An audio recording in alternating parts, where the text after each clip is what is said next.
So now the panic's over with all the frost and all those kind of bits, I can get on with some seed sowing. Now, we've already done a lot of our squashes. I've re-sown my cucumbers twice because mice keep nicking the seeds. And I've also planted, I've also sowed my gherkins as well. Now, I'm not 100% sure where I'm putting half of these, but I want to get them sown and then I can work out where they're going later on. A lot of these things can literally just go into a pile of compost or into the ground somewhere and giving a little bit of support. Now, me and my husband have been talking about adding some extra planting areas along the side of the pallet, going around the actual plot itself, so we can get a lot more growing in. I'm also going to get some, either buy in grow bags or actually make my own grow bags, just simply because we're still trying to work out where to put the extra beds that we're going to be doing later on in the year, early next year. So using grow bags, it will give me an idea of areas that I can maybe expand or actually put a bed in. So today I'm actually going to plant some seeds. I planted a load of red types of cabbages and my winter cabbages about a week or so ago. Now my red calibos, which is these ones, have all started to germinate, and I'll pot these on in the next couple of days. These will be actually potted on. I just want some more seeds to germinate. Unfortunately, with some of the others that I've done, I've had mice dig up the whole area. Now this mouse problem, I will admit it's my own fault. I'd left seed heads of sunflowers to dry out in one of the conservatory greenhouse kind of builds, and the mice had a field day. And then obviously once I did finally remove those, they've moved on to my seeds. Now they've had my cucumbers, some of my squashes, some of my winter pumpkins, and again, like I said, my cucumbers. They are really enjoying all the seed. So I think I'm going to have to get some humane traps or something just to keep them at bay. Now, one of the things I sowed a while ago, and I was quite excited to actually grow, was my Cape gooseberry. Now, they just didn't germinate at all for about a month. They took forever. And then I got impatient and I re-sowed some seeds in the same soil, same areas. And then within a few days, they germinated. Now, who knows whether it was the older seed or the newer seed? No idea. But it did take a long time. Now, I've repotted these on into small cells, and I've probably got about 24 plants, which is way too many for what we need. But I transplanted them about 3 weeks ago, maybe even 4, and they've hardly grown. Now, I've kept some in the house and I've kept some in the greenhouse. There's no difference between either one. So today I thought, I've got a load of stuff that I actually want to sow. Now, one of the things I want to grow this year as an annual is chamomile.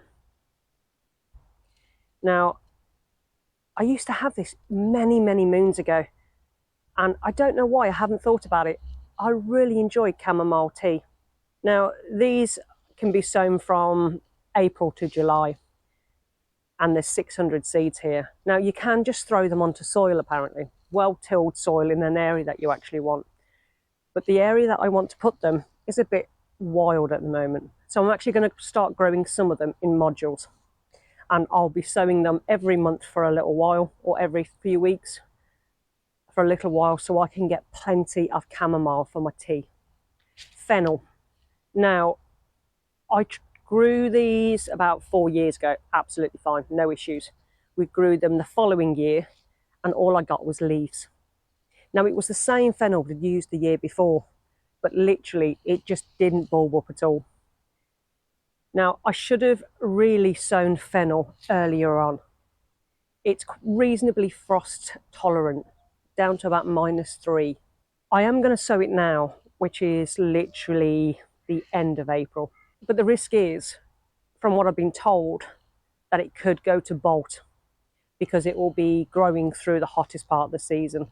So I'm going to sow some now and then some in July to get a slightly later harvest in maybe September. Chives. Chives are my worst enemy. I cannot, for the life of me, get them to germinate. I've tried 4 years in a row. So I've got some clearance 10p chives from B&Q. So I've got nothing really to lose with that. I'm going to try them again, see if I can actually get some chive plants.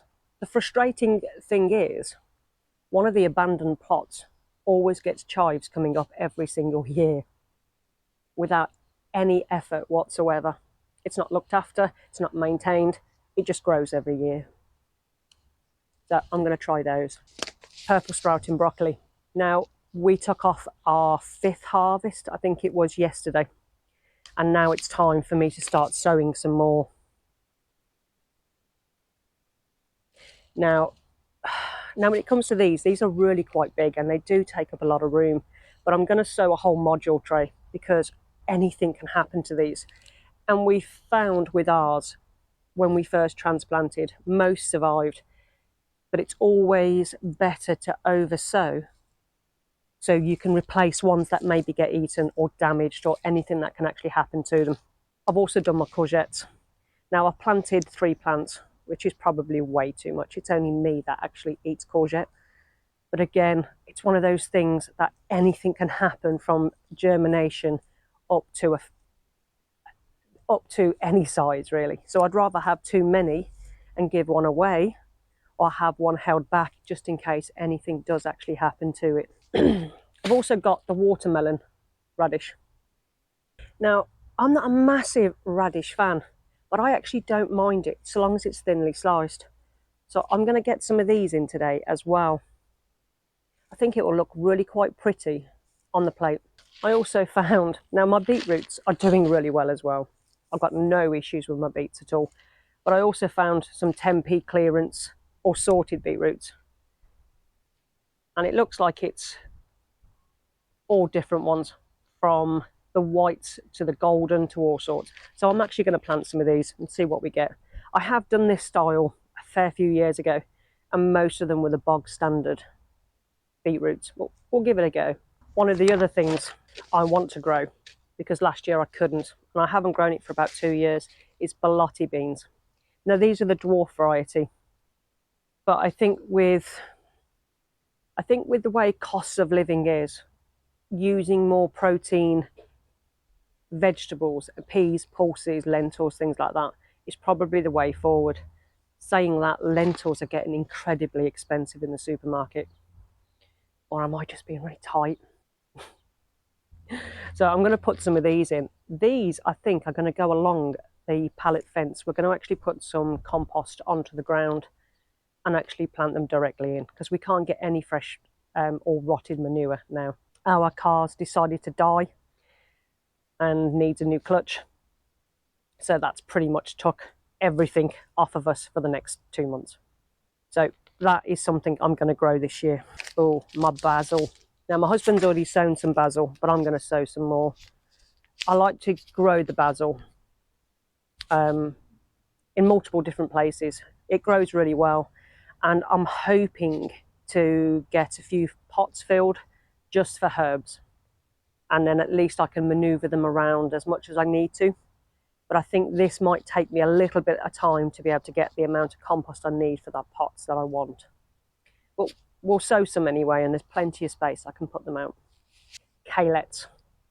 Now, I can't believe how expensive kalettes are in the supermarket, but I'm going to start planting some of these. Now, these are an F1 hybrid, so I haven't grown these particular ones before.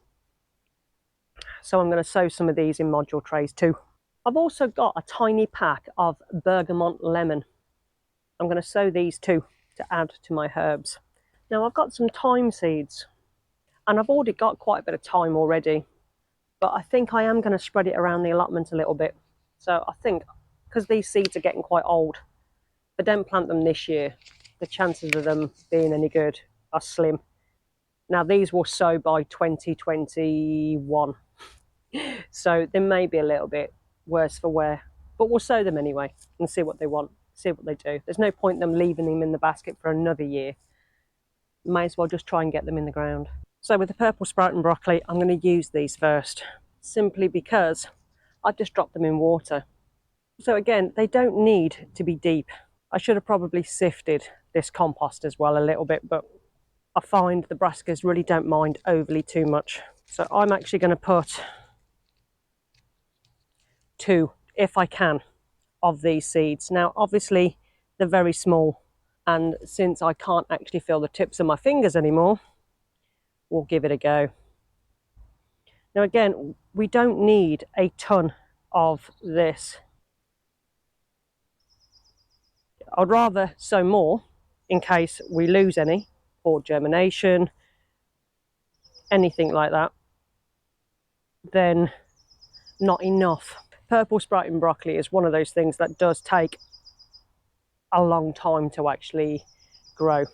Now, I should have watered this compost before actual sowing. I find watering after just moves the seeds around and can wash them out the soil. Now, it's not a major deal with most things if that happens, but I'd rather them kind of stay where I want them. So that is my purple sprouting broccoli. Again, normally I would have started it a couple of weeks previously, but they'll be absolutely fine now. These will go into the greenhouse. No need to have these indoors. Now I'm going to water these before I sow.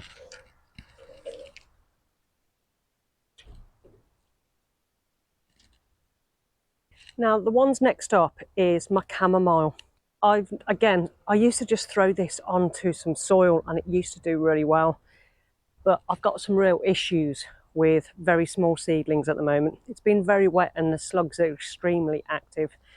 So I'm going to sow some of these in modules, and then I'll sow some more in a couple of weeks' time. Now apparently there's 600 seeds here. I don't know whether they're okay with a little bit of multi-sowing, but that's what's going to happen.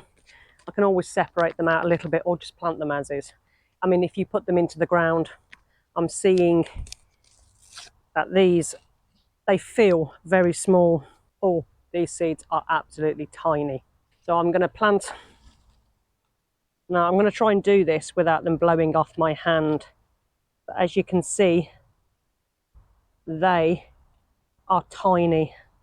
Always amazes me how something so small can produce so much just in one season. So I'm going to try, she says, to sow these without them blowing away.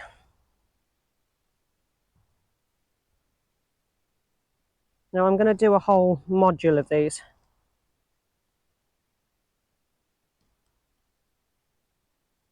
And it's one of those things that I actually don't mind if it self-seeds next year. Free seeds in my eyes. And I'm just going to very lightly, because these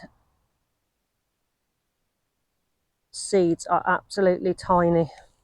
And again, this will, because it's something that can be sown outdoors, it's going to stay in the greenhouse just to get it to germinate. But again, apparently you can sow these direct. I just can't at the moment.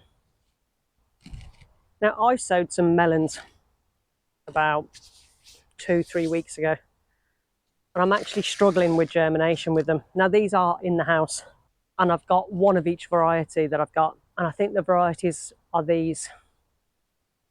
I have got some little bits of growth off some, and I've managed to transplant one of the larger seedlings into a pot, but all the other seedlings have actually just stalled. So I'm going to give it a couple of more weeks, and I may have to do it again. The thing is with melons, but they also take a long time of growing. So you have to start them before the last frosts. Otherwise, you may not actually get a crop out of your melons in time before late autumn, winter, when it's just too cold for them. Okay, I'm going to get my calyx in. I don't know whether you do it, but I have a harder time to actually get into the seed packets than anything else. And we haven't grown calyx for a couple of years. We did them about 2-3 years ago, I think it was now. And I actually love a bit of calyx, and it's a really good winter crop. Now, you can't sow these directly outdoors at the moment. Oh, there's actually not that many in here. I want to go a little bit heavier on my sowing winter crops this year, because we actually didn't have much growing in the allotment to keep us through winter. This year I'm hoping to rectify this. These will be pricked out and actually grown on, but I like to grow multiples and prick on when I can, because it takes up less room. If I was to do all these singular, not only would I actually struggle with the seed with my stupid hands, I would be actually taking up a lot of room in my greenhouse, growing space, wherever I'm doing it. So multiple sowing and pricking out early on. You don't have to wait for a true leaf. If you do it earlier on, I'm finding that it's actually less of a shock for them. And then move them into their own cell or pot. You actually are saving a lot of room. Now, it is really important that you keep dry hands when you're handling all your seed, because you could end up ruining a whole pack that you could have used next year if you're not careful. Diversifying Fennel. I don't think I grew this one last time. I think it was something else, but I'm going to give it another go. We actually haven't had fennel bulb for about 2-3 years now, because like I said, the last lot just failed to bulb up.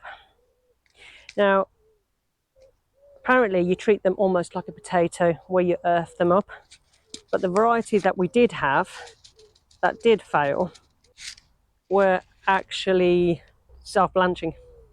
So,